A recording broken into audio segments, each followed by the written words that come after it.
मैंने ड्राइवर से पूछा, मैंने कहा तुम मुझे मैसूर का जंगल दिखा दोगे? उसने कहा हाँ बाजी, घंटे से कम लगेगा आपको ले जाओ। मैं चली गई।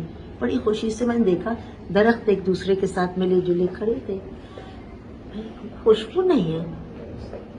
मैंने देखा कि एक माली सा बैठा हुआ है, उसके साथ एक जवान लड़का है और एक बूढ़ा आदमी है। मैं उसके पास गई, मैंने कहा भाई एक बात बताओ, ये संदल का जंगल है और यहाँ खुशबू नहीं है। तो वो हंसने लगा। उसने कहा माँ जी, आपको ये बात नहीं कहना चाहिए। मैंने कहा क्यों? मैंने कहा आपको नहीं मालूम, मैं बताता हूँ। ये जो संदल का जंगल है, इसमें जो पेड़ है, जिंदा है तो छाँव है, मर जाए तो खुशबू है। माँ की तरह है ना? बिल्कुल माँ की तरह। ये माँ है, ये दरख्त नहीं, ये माँ है। जिंदा है तो जिंदा रहे तो छाँव है, मर जाए तो खुशबू। सुभान अल्लाह, वाह।